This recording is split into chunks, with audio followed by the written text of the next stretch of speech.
Hi everybody, I'm here at the University of Oregon, which seems a good place to tell my story since this is where I graduated back in the 80s and got trained, prepared for so-called real life with a computer science degree and a minor in English. And I've had a pretty good career in computer science so far. I'm semi-retired at this point.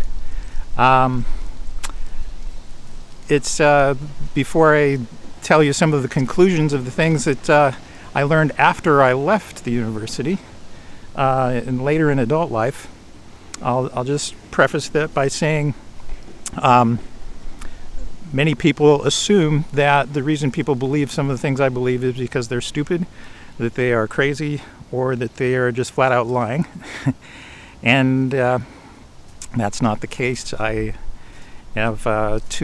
graduated here with two honor societies and Dean's List, and went to work in supercomputing at Cray Research, and I'm a Mensa member for whatever that counts for. That and $5 will get you a cup of coffee, right? So anyway, I don't usually like to brag about such things, but because of the biases that exist today, I think it's necessary to say that before I depart.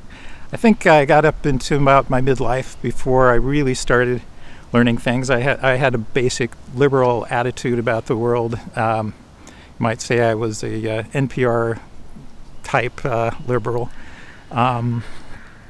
very interested in protecting the environment. In my 20s, I was studying the World Watch series of reports by Lester Brown and his group at the World Watch Institute. And I felt that those were the big problems that we needed to solve to get humanity back on track. Those are still part of the problems, but there are perhaps even bigger problems that prevent us to getting to solving those problems. And those are some of the things I learned later. It's interesting to me to think about how my education here and influenced my ability to reason things out and to follow this, what I call a journey in truth, the story of my journey in truth. It's having a high intelligence also allows you to think for yourself, to do your own reasoning.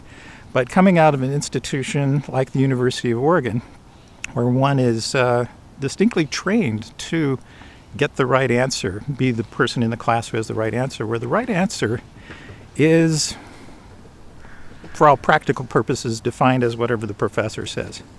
So there's a certain submission to authority that is trained at the university. And I think that may account for the reason that people have their opinions about one of the most basic of all the conspiracy theories, the granddaddy of them all, so to speak, is the JFK assassination. Now, most people don't know that according to Gallup polls, about more than 50% of the people have not been buying the official explanation of Lee Harvey Oswald being the lone gunman, and basically the no conspiracy theory, the coincidence theory, that these people go by. And that has tracked upwards since 1964, when it was 52%, up to in the 80s and 90s, 2000s, as many as 80% of the general population has not bought the official story of Lee Harvey Oswald as the lone gunman. However, there is one demographic that does tend to believe the lone gunman theory by an actual majority. And that majority is over 50%. And that is college-educated white people. And I think that partly the training to get the right answer, the same answer that the authorities provide, is part of the reason for that failure. Because anybody that delves deeply into the subject of the JFK assassination will pretty quickly realize that the magic bullet explanation given by the Warren Commission is nonsense. Anyway, so that's all prefacing. I would say About the year 2000 is when things really got interesting for me. Up until that point, I thought that corporate greed and nationalism accounted for pretty much most of the grief in the world. But I was very surprised by the 2000 election. We had when Al Gore lost to George W. Bush, and just by a few votes in Florida. And we later learned that, in fact, Al Gore had won Florida. The press did a recount in Florida and discovered, by almost any method that you would use to do the recount, Gore won the state of Florida, and the state of Florida is what tipped the election entirely, so he would have been president had the Supreme Court not stepped in and shut down the recount in Florida. The results dragged on, as many of you know, for over a month. And it wasn't until December that the result that George Bush would be definitely the president was finalized by the Supreme Court. I remember that day I was working in downtown Seattle, and there was some snow on the ground, and I was walking from the parking area, which is up in a parking structure, riding a glass elevator down, and I remember seeing a man standing at the one of the federal courthouse buildings there in downtown Seattle, and I hadn't seen the news yet that day, and he was dressed in black with earmuffs on, and he was holding a white sign, and all it said was the word shame. And my heart sank because I had a pretty good idea of what he was talking about, because that was the question that had been hanging in the minds of people for a month, as whether or not that those election results would be finalized as they were. I remember feeling like business could just not go on as usual. Later I would read Vincent Bugliosi's book, The Betrayal of America, about how truly non-precedent setting and against all precedents the decision was to intervene in a state election. Up to that point, states had been the ultimate authority on how elections are conducted within their own borders, and this was definitely a usurpation of those powers by the Supreme Court, and it was wrong. It was a wrong thing to do. I remember feeling like I wanted to completely go on strike from the economic system, like I would just not buy anything anymore. And I went to work, and that was one of those days where, as they say, I was not working hard, but I was hardly working. I was thinking about this travesty so much. But eventually that did fade, and I kind of went back to work. But I was sensitized to things that were going wrong with the elections. And so when 2004 came around, I remember feeling kind of elated because the early returns showed that Kerry was going to win and we'd get Bush out of office. And of course, 9/11 had happened in the intervening time, but I hadn't formed any conclusions about what was going on there. At the time, I remember thinking that the collapse of the buildings did not look like typical, a small building collapse, controlled demolition for smaller buildings that are 10 to 20 stories high. But I thought, this is a far more massive building, so perhaps gravity would actually cause it to implode in the way that we saw. I am old enough to remember the eruption of Mount St. Helens in 1980, and remember what those clouds looked like. And there was definitely some similarities between the pyroclastic clouds of the Mount St. Helens eruption and the clouds that came out of the 9/11 collapses. But again, I felt like it wasn't really conclusive. And so I went forward, pretty much life and business as usual, but this nagging sense that things weren't quite right. When 2004 rolled around, again, as I say, I was somewhat elated by the early returns, and then suddenly things flipped. About 1:30 a.m. Eastern Time, about 10:30 p.m. here in the state of Oregon, where I went to the Lane County Fairgrounds and was watching the election returns, as is kind of a local tradition here. And it was devastating to see what was an apparent at the time that something was done at the end. And so I went home and I stayed up all night downloading and building spreadsheets of election results from the different counties of Ohio, because in 2004 it was Ohio that was the deciding state. And indeed, I saw that wherever counties were more Democrat leaning, the voter turnout seemed to be shaved down by more percentage points. And I was able to see that just within the first few hours. Later, I would come across statistical analyses done by Stephen Freeman, and Jonathan Simon, Mark Crispin Miller, and as well and others. And these were very convincing. The probability that George Bush had won the state of Ohio fair and square was about the same as the probability of you or I having been elected a president by drawing the name of any registered voter at random out of a giant hat, about 1 in 200 or 300 million. So that's a pretty low probability of being right. That's the coincidence theory. The conspiracy theory is that somebody was manipulating the election. And if you believe that the election was manipulated, you have a 99.9999% chance of being right. It's only if you believe that it was not manipulated that your chance of being right sinks to the astronomically low 0.00001 probability. Most people do not know how to analyze statistics or interpret the results. They think that if there's one possibility on one hand and one possibility on the other hand, that those two possibilities are about equal. Well, maybe it was rigged, maybe it wasn't. No, it's like maybe it was rigged, maybe it wasn't. It's there's a big difference between the probability of those two hypotheses. And indeed, with subsequent elections, we've seen even more rigging and more attempts to explain the rigging. Why do the exit polls diverge from the actual results?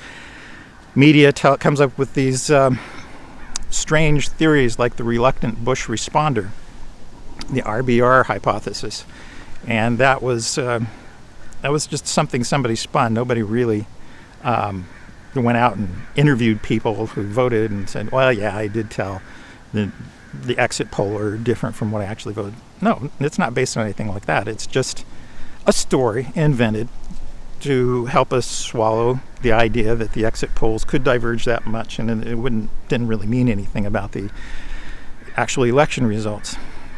So in 2004, I and a number of other people here in Eugene started a group called Truth in Voting, and we tried to raise consciousness about the exit poll discrepancies, about the fact that the election was stolen. We were sharing news information. We sat in at local senators, U.S. senators' offices, U.S. representatives' offices, tried to get discussions going.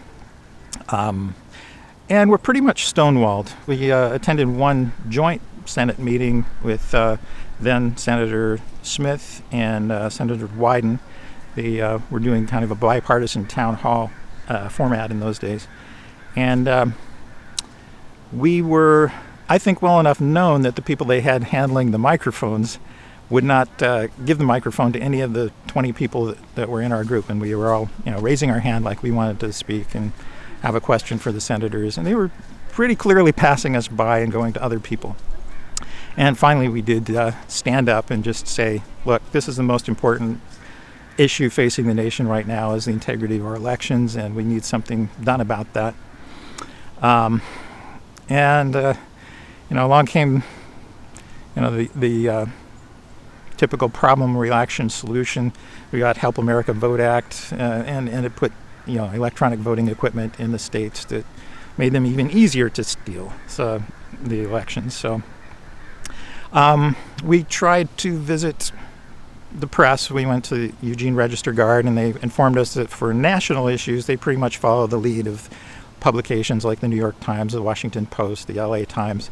So the media is pretty much top down. If if a reporter in Eugene wanted to do an investigative report on election integrity, that would pretty much get the kibosh put on it by the local editors, because we don't, as we were told, they didn't want to have their reporters looking at national or world issues, but they were just going to follow the AP and UPI and the other wire services. So the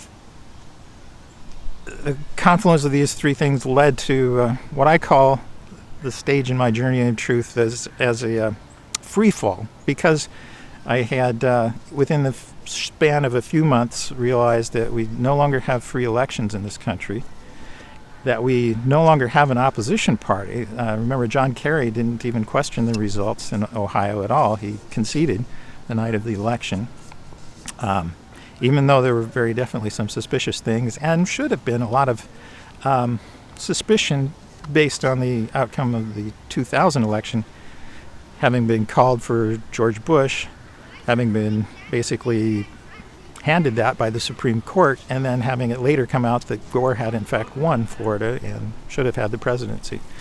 So skepticism was well justified. And yet Kerry conceded the night of the election, in spite of it being very, very close. So that led me to conclude that we don't have any kind of opposition party, that we don't have somebody who's going to stand up and say, hey, the elections are rigged. Republicans aren't going to do it. Democrats aren't going to do it. And the press wasn't going to do it. So we don't have a free press. So that was the free fall phase. And I began wondering, if these things are the case, what else might be a lie? I mean, basically, we're being lied to about living in a democracy. We're being lied to about having a free press. We're being lied to about having discourse of ideas in the political sphere where best ideas win out. That just was no longer the case, and it was clear. So I began exploring more things after I discovered that I'm not going to be able to get any traction just working on this one issue of election integrity. I did design an election system that would solve many of the problems that we've seen, but again, very, very difficult to get anybody interested in that. I attended a conference called We Count 2006, where Bob Fitrakis and Harvey Wasserman spoke and reported, or Bev Harris from Black Box Voting reported and gave a talk. Mark Crispin Miller was there. Dennis Kucinich and his wife Elizabeth showed up, and because they were from Ohio, and the conference was in Ohio, in Cleveland. So it was an amazing gathering of people who were questioning the election results, and it was very affirming to be there. Out of that conference, I became connected with Op-Ed News, and we continued to discuss the issues of election integrity as well as others. And in the course of being among the people publishing columns on Op-Ed News, I was asked by Rob Call, who's the administrator or the director of Op-Ed News, among other people, to comment on whether or not the Op-Ed News should allow people to publish stories about UFOs. And my feeling was that, gosh, don't do that, because we have enough problems being taken seriously by people without being associated with UFOs. And so I said, let's not have UFO and disclosure kinds of topics on opednews.com. So that was my comment, and I got a comment back from another reader who said, well, this is ridiculous. I mean, UFOs are well established. There's plenty of evidence. And I said, what evidence? Was my comment. It's like, I said, and I think he said, well, you can believe that UFOs are not real, that there's not, information supporting that if you refuse to look at the evidence. And I'm going to myself, they're saying to me, if I refuse to look at the evidence, that's my line. I'm the one who accuses other people of not looking at the evidence, in the election reform issue. So I was, came back very what evidence? And I was very all indignant about this. And it was, God bless Michael Salas. He turned me to the Disclosure Project press conference from 2001, which I had not seen yet at that point. We're at about 2007 at this point. And I watched that 90-minute testimony by about 20 different scientists, contractors, military officials, and so on. And I was pretty much blown away by that. So I continued my sense of being in free fall as far as just the issues of not being able to rely on things that I had come to believe were true based on the conventional thinking, such as is taught at places like this university and the media and so forth. So I was continuing the free fall and looking into other things. At that time, I came across a website. I was pointed by another person, Radhi Ananda, on op-ed news to a big picture essay which had been written by Fred Burks, who runs the Peers group of websites, including wanttoknow.info and transformationteam.net. And I took the course on transformationteam.net, and that was reaffirming many of the things I already knew. He recommends doing the 20 lessons, one a day, and I would do like 3 or 4 a day. And I knew that one, okay. And just kind of plowed through it. And that kind of helped me get an idea of the list of the things that, here's some important issues that I really think people should be looking at more. Now, at that time, I'm not sure if 9/11 was one of the issues. When I went to the We Count conference in 2006, I had some fun late-night conversations with other attendees, and one of them asked, well, what do you think about 9/11? I said, well, I don't know. Buildings collapsed. I don't really see any reason to think there was anything besides the planes involved.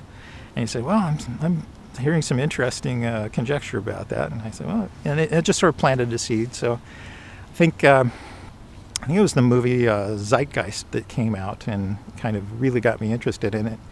That in itself was not convincing. It was only later when Architects for 9/11 Truth, Architects and Engineers, Richard Gage, came out with their documentary Explosive Evidence, and some of the information like that was coming out that I really decided, there's just no other real explanation. So at that point, I put together a list of topics and published what I called the Red Pill Guide to the Top 20 Secrets of Our Times, as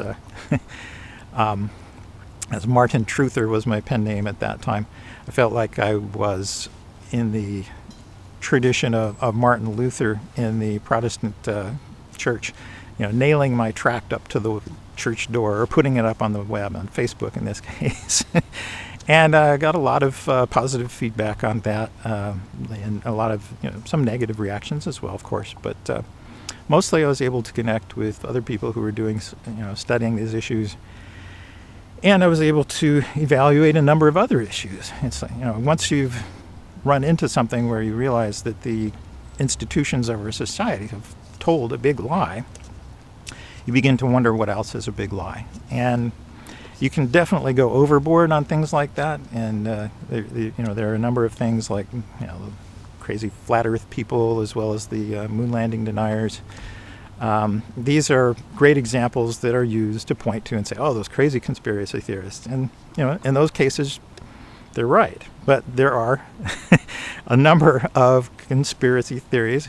The history of the term conspiracy theory is an interesting one. It really did kind of come out of the JFK assassination and was used to mock and discredit people who raised questions about the official explanation. So, it's not a term that I like to use, and yet it is kind of where the broad dialogue is. It's, still talking about conspiracy theories here in 2017. So I would say about that time, things started slowing down as far as new things that I was discovering, and I kind of came to a different worldview. But for the most part, this part of the Journey in Truth is concerned with abuses of political and economic power, and that relates to the CIA, the assassinations, the amount of power held by the central banks in the world economy. And it relates to, but it also relates to health issues and suppression of natural cures, as well as suppression of information about toxins that are legal but are doing a great deal of damage to people. There's also a spiritual side to the Journey in Truth, and I'll handle that in another video. But essentially, the combination of these 3 tracks of my Journey in Truth have put me in a place where I am kind of struggling to relate to our current society. It's I rewatched the movie Dances with Wolves the other night, and I was very much relating to the character of John Dunbar, the lieutenant in Dances with Wolves, who finds himself alone, the only person at a post in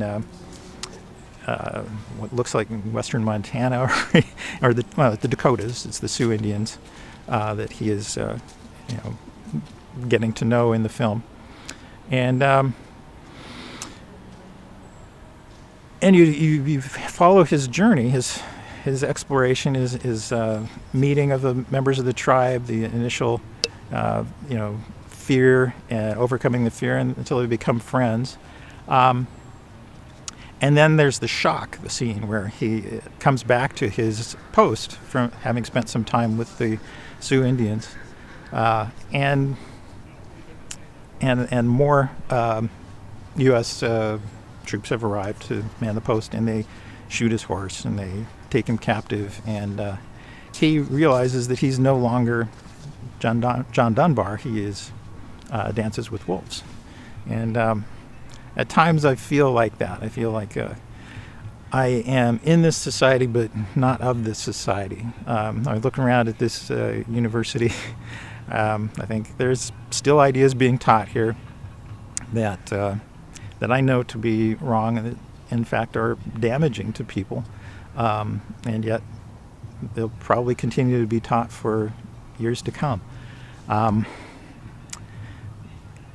So I think that covers the high points of what I wanted to do in this video, as far as covering the Journey in Truth for me, for political and economic power, and kind of looking behind the curtain, seeing the man behind the curtain, so to speak. The great and powerful Oz and all that. So in the next videos, maybe I'll talk more about the health-related issues and spiritual track of my Journey in Truth. Thanks for listening.